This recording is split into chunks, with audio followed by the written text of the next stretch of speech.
Yo, what's up guys? I know I'm a bit late on this, but I was quite busy today and now I'm finally free and I'm going to be reacting to the Antman and the Wasp Quantumania second official trailer. And to be honest, they didn't even need to release the second trailer because the first trailer was even enough and I wasn't even anticipating a second trailer to be released. But yeah, regardless, I've seen some images. I am over the top intrigued. I've tried to avoid the most spoilers I can from the trailer, but the images don't really count as spoilers, does it? Okay, here it is. The Antman and the Wasp Quantumania new trailer. Okay. You're an interesting man. Scotland. You're an Avenger. Okay, he's getting blinded by the fame. He's getting blinded by the fame. Okay. You've lost a lot of time. Cassie was in prison? Like me. Come on, I'm ready. Who are you? I'm the man who can give you the one thing you want. Oh, that's sick ass technology. His suit design is outstanding. Oh, that's Axia. That's the Axia from the plot synopsis I've read. You cannot trust him. I don't care who this guy is. Antman variant? Just lost so much. MODOK! He can give us a second chance. I just realized that was MODOK. No way! Oh my goodness. Let me make this easy. No, this trailer is crazy. You will bring me what I need. Or everything you call a life will end. Oh, it sounds like he's holding like someone hostage, so then Antman can do a mission for Kang? Oh, this is devastating. You may not want her to watch this. We had a deal. We have a deal. God damn! Telekinesis powers against Antman? Oh, MODOK! Oh, okay. You thought My boy Antman is done for. Oh shit, yep. Antman, goodbye. We both Antman, goodbye. Here is sleeveless Kang effing up Antman. Oh, Cassie! He mentioned. Oh, that is so sick! God damn, I've never been so much. Okay, I can't, I'm genuinely speechless after seeing the trailer. Oh, there's so much things I want to talk about. Number one thing which was super outstanding to me was Kang's new crazy technology. But man, overall that trailer hyped me up so much to the max. I was already beyond excited for this movie even before any trailers released. And now the second trailer dropped and seeing MODOK's first look, as well as Kang creating millions of Antman variants, and just in general Jonathan Majors as Kang having these incredibly well written, memorable cold lines. You're an Avenger. You have a daughter, but you've lost a lot of time. Like me, we can help each other with that. I'm the man who can give you the one thing you want. What's that?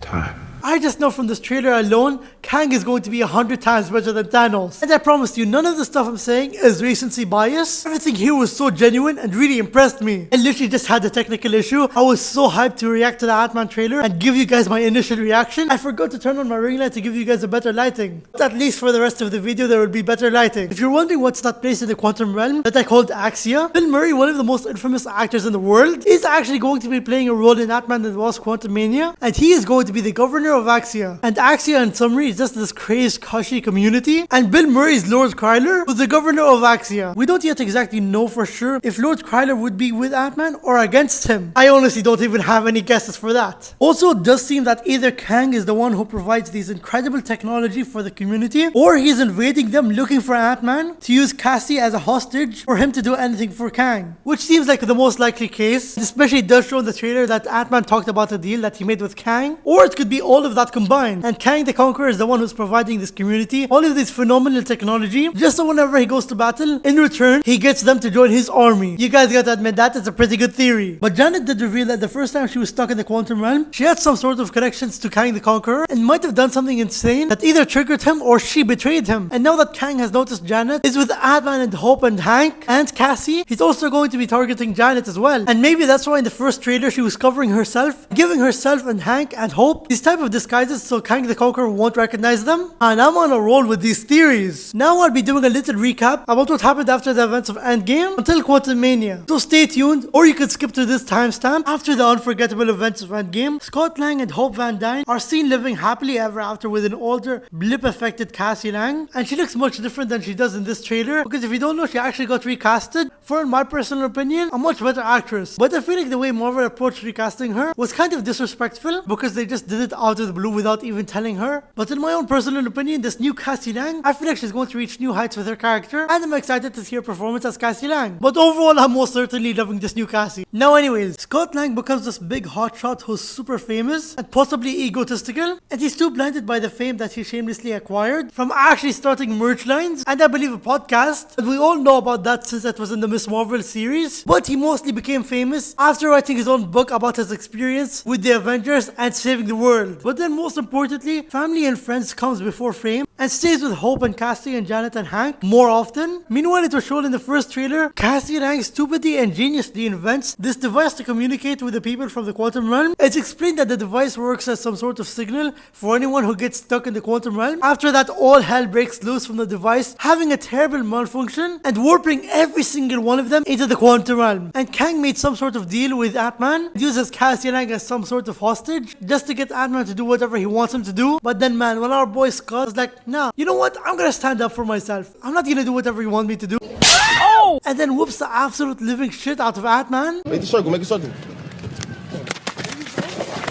Get him up, let him get up, let him get up, let him get up. As much as I love Paul Rudd's Ant-Man, this film is going to be really hard to watch because Jonathan Major as Kang, his performance is going to be portrayed so cold, and he's just going to be such a perfect antagonist slash villain and incredibly ruthless. As well as we can't forget over the top powerful with his telekinesis and then general power. And if Kang starts screaming his head off,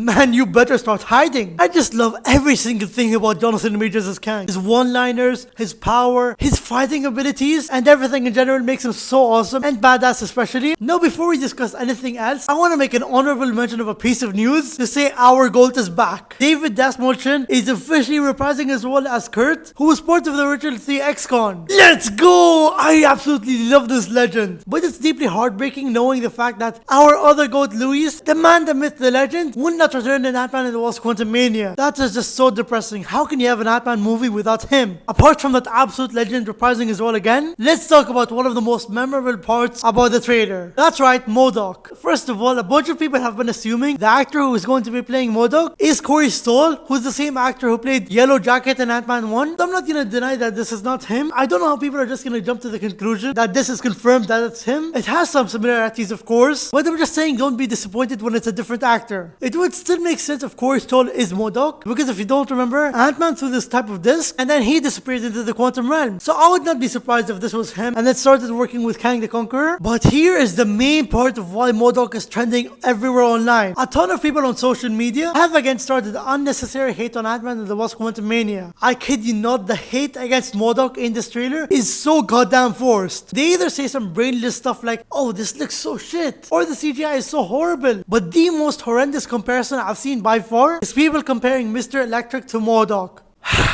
I will never truly understand the internet. People cry whenever the MCU lacks full comic accuracy in some aspects, but then once they see the slow resolution screenshot of MODOK and Antman and the Wasp Quantumania, who's actually heavily comic accurate and has one of the best antagonist designs, they still continue to cry and get mad about the MCU. Hey, that is legit conclusive proof right here that the people are literally blindly hating on the MCU right now. I just find that incredibly stupid. I think once we see MODOK in action and we see him in full HD, he will look brilliant with the utmost best VFX work. Speaking about VFX work, has anyone even talked about praising the VFX work in this trailer? Because goddamn, this amazed me to the most. Up to every single detail, it genuinely impressed me and really stunned me. And the VFX workers really need some more love. Now I want to talk about some general things that I've seen in the trailer and my thoughts about them. We can clearly see in one of the shots, Kang just duplicates Ant-Man and then makes him another variant. And I know for a fact when we see that in the movie, that would be quite staggering. Apart from that, another thing that caught my eye in the trailer, why is Cassie Castellan in prison. Let our girl out. She did not do anything wrong. But I'm guessing if she was in prison, she did the most slightest piece of crime. Like she possibly stole something. But apart from Castellan being a thief, nothing comes to head when I can imagine all the other reasons of why Castellan could be in prison. Now, if you guys reached until the end, I want to say thank you guys for reaching until the end. And then leave a like if you did enjoy the video. And if you enjoyed my little theories here and there. But again, thank you guys for watching. And let me know what are you guys' thoughts on Antman and Wasp Quantumania. And I'll see you guys in the next time.